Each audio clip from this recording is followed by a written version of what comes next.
Hello, explorers, and welcome to Reach the World's Explorer program. For more than 25 years, Reach the World has sparked student curiosity, bringing real-world adventure, fresh perspectives, and career pathways into K-12 classrooms through virtual exchange. My name is Tim, and we are back for the third and final live stream event in Reach the World's Explorer program, Virtual Exchange, around the Monsters of Hungary. We've been on quite the journey together over the past few weeks, and today we're bringing it all together with our Explorer Guide, Fulbright U.S. Student Program researcher Kyla Jernigan, who is joining us once again from Budapest, Hungary. To the classrooms and students who are joining on camera or via YouTube today, please be thinking about your questions for Kyla as we go. I know some of you have some monster creations you're eager to share with Kyla today too, so we'll get to all of that and more in this period of time we have together today. We have a lot to discuss today, a lot to go over, plus we're wrapping up this journey. I'm a little sad about that, but before we get sad, let's welcome Kyla to the stage and get things rolling. She's waiting backstage, and here she is. Hello, hello. Hi. Hi, Kyla. How's it going? I'm afraid I can't hear you again. No. Missed that whole spiel. Yep. How about this? Nope. I'm going to leave and come back too. Okay, good. Well, as she does that, this is a known issue for us. So as she goes away and comes back, I'll just Oh my say that God. there's a Oh my lot. God. There's a lot going on in Hungary this week. Some of you may have been reading the news. I hope that you have, or if you haven't, you can come back or you can check out the news and Google Hungary and elections after our live stream is over today. And maybe you will find something in the news that's very relevant. And with that sort of introduction, Kyla, I was just saying a lot's been happening in Hungary this week, and how lucky Yeah. for us to have someone who is in Hungary to tell us a little bit about it. Do you want to start with what happened in Hungary this week? Yeah, so this past Sunday, April 12th, was election day here. So when we first came to Hungary, we were kind of given a heads up that this was going to be an election year, and that was a huge deal because there's been someone, Viktor Orban, who's been the prime minister here for about 16 years, which has been a pretty fairly long amount of, that's a long amount of time, especially when compared to like America, where we have, even though the elections are every 4 years, normally there's no one running for more than 4 or 8. So even though the elections are here for same amount of time, I believe like every 4 years, the fact that the same person had stayed in charge, like it was a huge deal. So coming up to that, there was lots of posters and, different kind of signs and use of like propaganda. So it's really interesting, like kind of noting that and like noting like which, party was using what or what colors. And then on April 12th or leading up to April 12th, there's been all these events going on that were kind of sort of not even like they weren't funded by a certain political party. They were just like, here's events celebrating the fact that we're having an election. So like there was music concerts and a techno event, and that's what I went to on the 12th, and it was really wild. It was in front of their big parliament building, which is like their giant government building here. It's beautiful. It lights up at night, and so it lit up at night, and then right in front of it was this techno stage playing techno music. And there were, Hungarians everywhere, people with their families, dogs, like everyone was out. Because my family was very nervous of like, oh no, what are you doing out in the city on election day? And I'm like, it's fine. Like people are like having a good time here. And so during the election day, like people were going in and voting. And then I believe it was at 7 p.m. is when all voting ended. So like if you were still in line, you could finish voting, but there was no like any sort of like voting after that point. And pretty much from like 8:30 on, we were just like watching our phones, being like watching the percent go up of how many of the votes had been counted. And by like 10:30, it was very obvious that the opposition party to Viktor Orban had actually won, which is kind of, again, wild when you think about the fact that this one person's been in power for so long. And so it was very exciting, and people were out celebrating. There's all these videos of, people talking about the, different changes that could be happening. And so just like a very joyous time, and very like kind of like very monumentous to be out there at that time. I did have to go home early because I got a migraine, and those like send me straight to bed every time. But it was really fun being out and about and hanging out with the other Fulbrighters and hearing about their experiences with Hungarians talking about the election. What a cool thing to have experienced first person. How cool. Yeah. your farewell article, which we published this week, and there's a link in the chat for anyone who missed it, you've sort of been reflective about your Fulbright experience, and I want to get to monsters. That's why we're here today. We've got students who want to show you their monsters, and I want to show them too. But can you spend just like a minute or two sort of what have been you're coming up to the end of your Fulbright grant. You've been there for almost a year. How are you feeling about like the past year, and are you looking forward to coming home? I am very much looking forward to coming home. And I think that's something I'm really grateful is that this whole process has really taught me so much gratitude and like seeing how blessed I am to not only have such a great family to come back to, I'm going to move back home for a little bit. So they're very supportive of me. I also have an amazing friend group from both high school and college. Actually middle school beyond that, like we've been friends for ages. And like they've all been messaging with me before while I've been here, and we've done calls, so it's really been sweet knowing that they're at home waiting for me. And of course I miss my pets, so like there's a lot to be really grateful for and a lot to look forward to. Like I'm not just dreading going home because oh no, like it's not going to be the same or it's not going to feel the same. I do feel like there's going to be a lot of it that will feel like coming home. Yeah. But it has been hard because I don't want to wish away my time here in Hungary, and I want to try to like live things to the fullest. So I've been going to lots of museums and art galleries and just trying to like embrace living in a city for the short amount of time that I have left. But it is still hard. I've had my moments. I use Bilbo Baggins as a character I very much relate to right about now, because I feel like the whole time he's on that book, he's having this incredible adventure, but he's like, I miss my home. I miss my comforts. Very natural things to experience when you travel. Not very important message for kids to know that you can be excited about a new experience and also miss home, and those things can happen at the same time. Yes. Like I love it here. I wouldn't have changed this experience for the world. But man, I miss my home. And I think it's nice knowing that I can have new experiences while still appreciating the old ones. Absolutely. Great message. And teachers and students, if you want to read more about Kyla's reflections on the end of her Fulbright grant and the prospect of coming home and some things that she's learned along the way, make sure you check out her article on the Reach the World website. The link is in the chat. I want to get us to monsters because over the course of the last couple of weeks, we have learned so much from you about the monsters of Hungary, the monsters of folklore and tradition within Hungary itself. We have seen the work that some of your students are doing, which is really exciting as examples of how individuals can create their own monsters based on people's real fears, and even create backstories for these monsters, which is a fun, imaginative, creative exploration process. And we have challenged at our last live stream together, we saw some student work, but we also challenged other students to come up with monsters of their own. And Miss Lake's class is joining us from Vermont today. And I want to give them a chance to come on camera and say hello. And maybe we have some brave souls who would like to. Well, first of all, let's wave hi to Kyla and wave hi to Miss Lake's class. Hello. It's great to see everybody. You all. I'm going to unmute you so we can hear you. Let's see if I can do that from my side. You may have to do it from yours. Nope, still muted. There we go. Got it. Hello, everyone. Miss Lake's class, we're so glad you can join us for today. You look so eager and bright-eyed and happy to be here. I know that Kyla's as excited as you are to meet you, and I wonder if any of you sort of accepted her challenge to make a monster of your own. Has anybody come up with a monster concept that they want to? Oh my goodness, everybody did. Wonderful. Cora.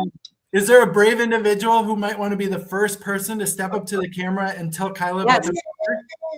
Here comes Cora. We have 6 people. Yeah, and Cora's coming first. It's also her birthday, so it's very exciting. Oh, happy birthday. Okay, thank you.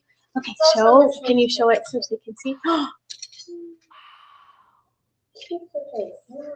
So what is your monster called? What's your monster's name? Zombie boy. Zombie boy. I like that. I really like the stitch work you have on his forehead.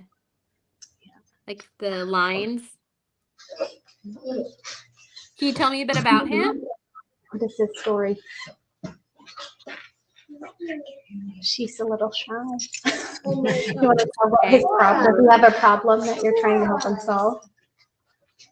There's a tree that fell down. Oh no. Did he cause it to fall down, or is he now inconvenienced by it falling down? Did he make it fall? How did it fall? It just fell. It just fell. Sometimes trees fall. They Yep. do. Yeah. Okay. Thank you.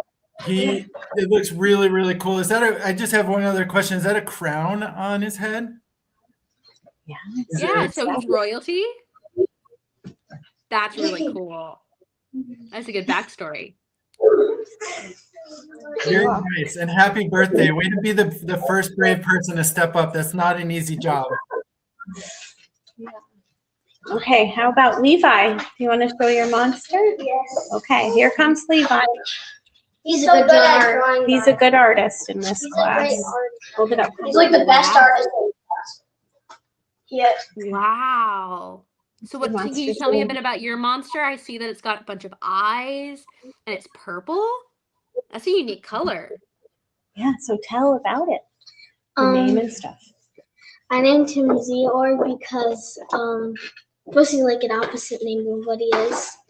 And he lives on a different planet, and his problem is that his best friend is trying to leave their home planet. So I like that you guys are focusing on what the monster's problems are, because the monster can be the protagonist too. It doesn't always have to be the bad guy. I like that. Thanks. Nice one, Levi. Okay, do you want another monster? Please, Of course. Awesome. Amina, you want to show your monster? Yes or no? No, not today. Okay, Alice. Here comes Alice. Okay, hold it up so they can see it to this thing. Go this way, this way, this way, this way. Oh, wow. Tell about your monster. Tell the name. And My monster's name's Peeps, cause it's in a Peeps forest. So, Ooh. and I did it because I was wearing my Peep headband. does the Peeps monster have a problem he's trying to solve? No, Bob. Oh, okay. Bob has a problem where he gets taken up into Peeps, and then he finds a jetpack, and then he flies out the forest. Oh, he has a jetpack. No, it was next to it. Oh, next to it. Okay, see. Wonderful. So yeah, seeing how monsters interact with technology, that's always an interesting part of the story. Yeah. We're big And what I technology did over fans. here, I just did a Peep sun. A Peep sun. It's a whole Peep palace. Yeah, Cool. and also Peep bushes. Peep bushes. Peep You sun. say people with marshmallow Easter candy? Oh my Yeah. goodness. This is one of my favorite candies. What a good choice. So someone actually brought some Peeps to Hungary so we could have them at our Easter party that we had, because they don't sell them here. All right, how about one more? Sure. Yeah, please go ahead. Owen, you're next. You guys all have amazing monsters. All right, Owen. Show this. Go a little forward so they can see it. Like, Wow. So my monster's called the Squonk, and he thinks he's ugly for some reason. So when he gets seen, he like melts in the tears. Ooh. That's a good defense mechanism. Mhm. And his problem is that there's a thing called the Monster Mash that happens every year, and he goes there and people laugh at him, and then he runs away. so what happened? At the end, they find him, and then he comes home and he sees that they actually love him. It reminds me of like Eeyore Like there's like I think a character who learns to be loved. I like him a lot. That's so creative. And what it really speaks to, Kyla, maybe you can talk about this for a second, is that a lot of the monsters that you have talked about from Hungary in tradition represent a real human fear. And I think it's a real human fear to not be accepted, or for people to think that you're not pretty or not attractive. And I think that monster really encapsulates that. Yeah, I again, monsters all kind of sort of at the end of the day, when you really look deep into them, they represent a fear or a problem, or something that people deal with every single day. And I know I've been afraid of whether people would think of me or how they would judge me and want to run away, or wish that I had the feeling of, oh, I wish I could melt into the floor just to get away from the bad feeling. So I like that you kind of have a physical and visual representation of that sensation, of that fear. Great job. Oh, great work, everybody. Thank you. Thank you so much for being so enthusiastic. Yeah, and Mrs. Blake, if there are a couple more, if there's like maybe 2 or 3 other students who want to show there's monsters, we do have time to do that. I want to give them a chance. Okay. Serenity, come on up. Well, we have 3 more. We'll find as we go. Serenity's gonna go now. Hold it right up to that spot. Go a little closer. Details. This is my scary version of Pac-Man. What's the name and what's the problem? Or can you tell that? His problem is I think she's frozen. Yeah, well, my problem is I have to rewrite the whole story. Oh, okay. Maybe Pac-Man can help. And his problem is every time he touches a ghost, he loses a life. But no, that's not his problem.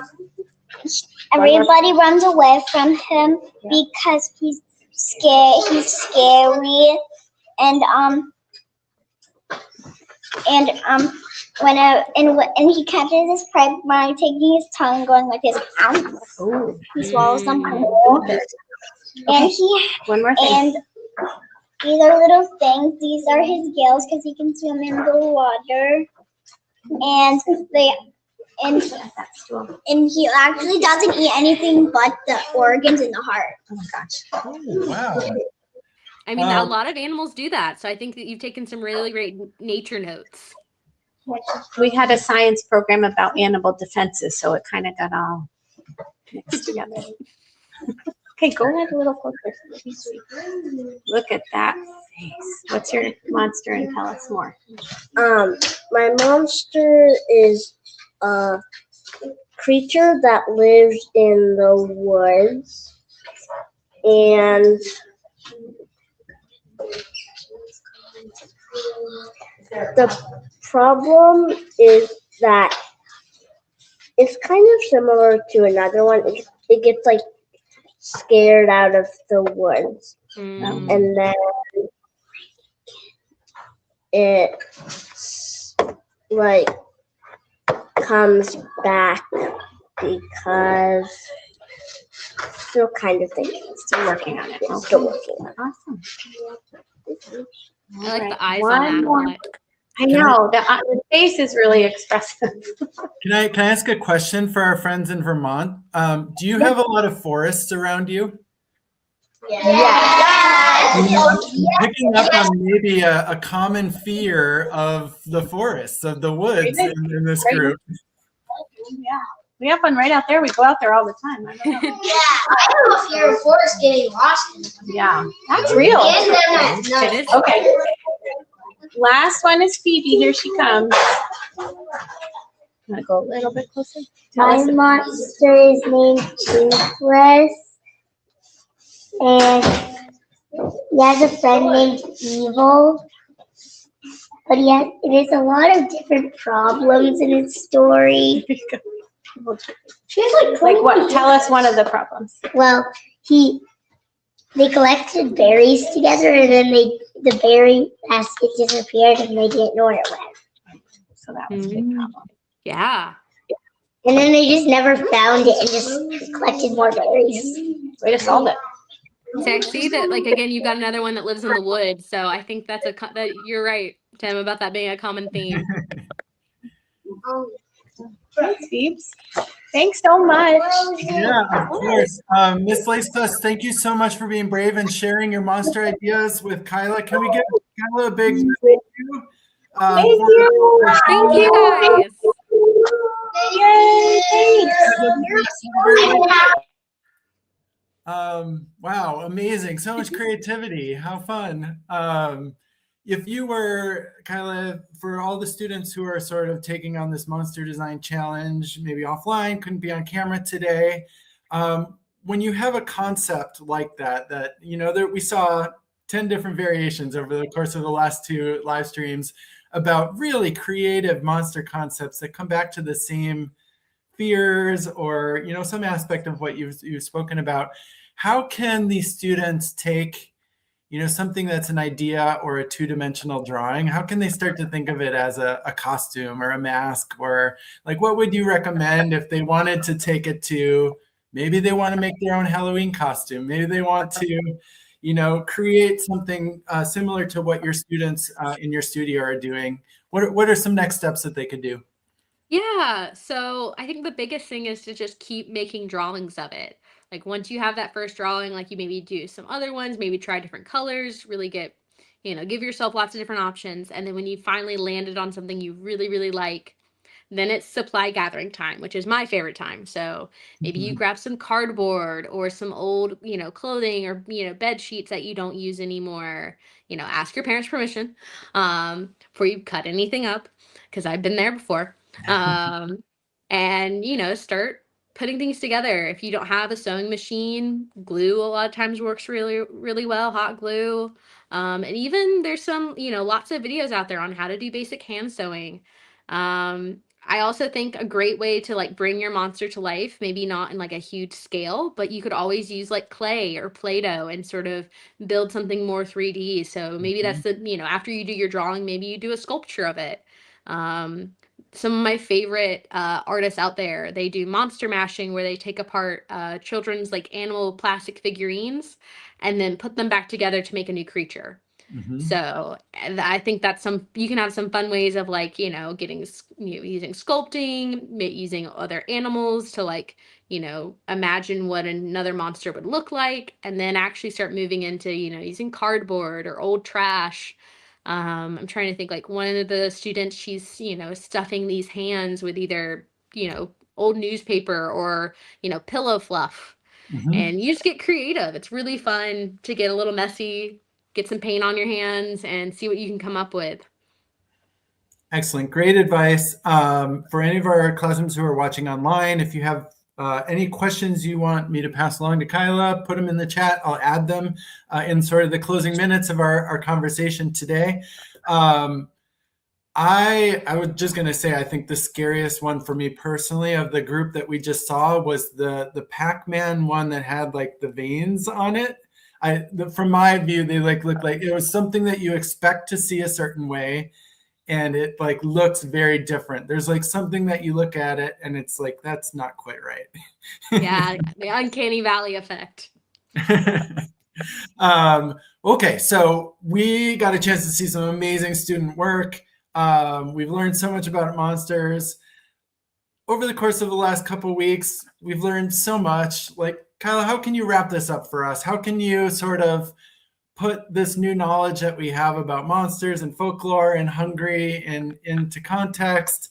And how can, you know, travelers, young people who are listening, who think it's pretty cool that you like stepped out of your comfort zone and went to Hungary and had this cool experience, how can they do something like you're doing in their future? So the biggest thing I would say is to, you know, not be afraid of the weird stuff. Every time I tell someone, hey, I'm doing monster design in Hungary, I get so many like looks of like, I didn't know that was an option. And to be fair, I didn't know it was either. Like it was something I had to make this path myself. And there really was no blueprint. There was no, you know, guidebook. It was just trying to find something that would work. So I definitely think there's a lot of emphasis on, you know, the science side of traveling, or, you know, the history side of traveling, but there is also a huge important value in the creative. So looking at artwork, looking at, the way that culture represents or like shows itself in fashion or in design or even like, advertisements. So if you have art that or passion you really enjoy and kind of grow into, I think, pursuing that in a way that, can lead to travel is always a great outlet. There's all kinds of different options out there, from like art fellowships to doing theater, and traveling abroad. There's so many different options. And I think the biggest thing is to just, when you find opportunities for travel, to jump on them, even if you're scared. I will never forget my first trip. I went to Greece for 3 weeks and it was incredible, but I was so nervous just doing the application part. And I had to be really brave and, step outside my comfort zone like you're talking about and jump into it.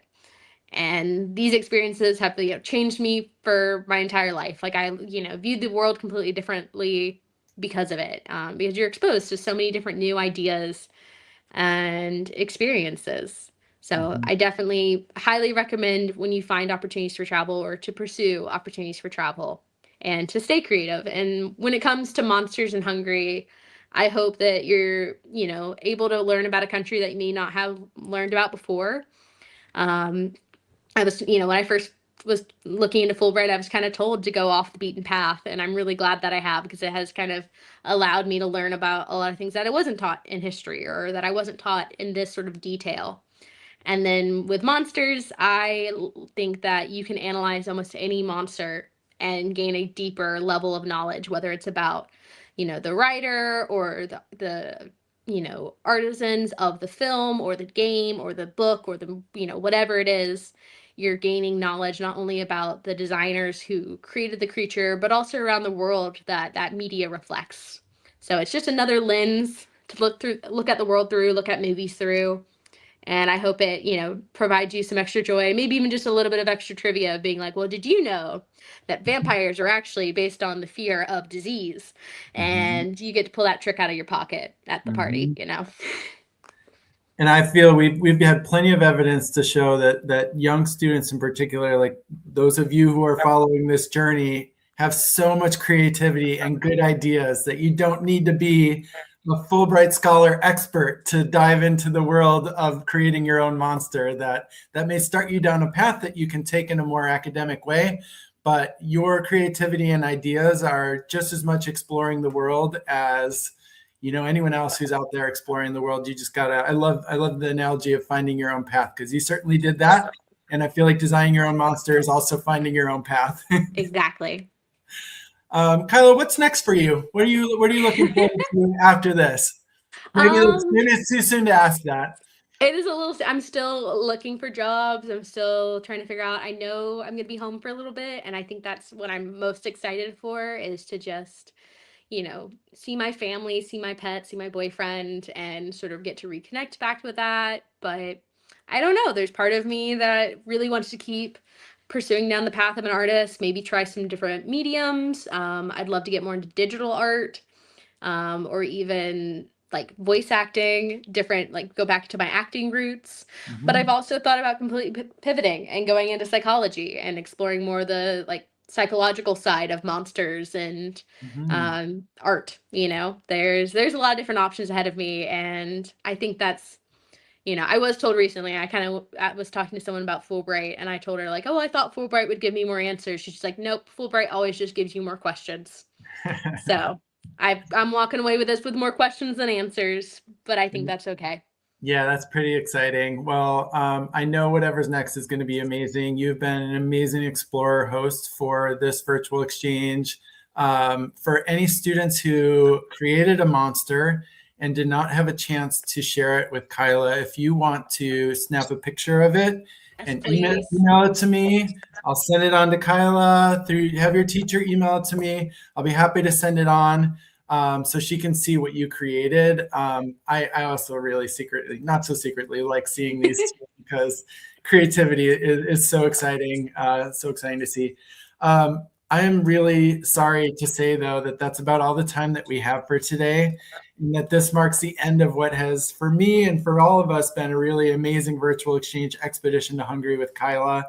Our students have moved on to the rest of their day, but on behalf of all of them, Thank you, Kyla, so much for all of your great sharing, for introducing us to the world of Hungarian folklore and monsters. And I don't know, speaking for everybody here, whenever I go now to a museum or I see a monster depicted somewhere, I'm going to take a closer look at it and think, what fear is that representing? I wonder where that came from. I look at it a whole new way, and that's the whole point of exploration. So thank you so much. Really, really appreciate it. And for our K through 12 educators, I've dropped a link in the chat for Reach the World's Explorer program landing page, where you can find your next virtual exchange adventure now that this one is coming to a conclusion. And until then, though, thank you all so much for joining. Stay curious, keep exploring the world, and I will see you again later. Take care, Kyla. Thank you. Bye. Bye.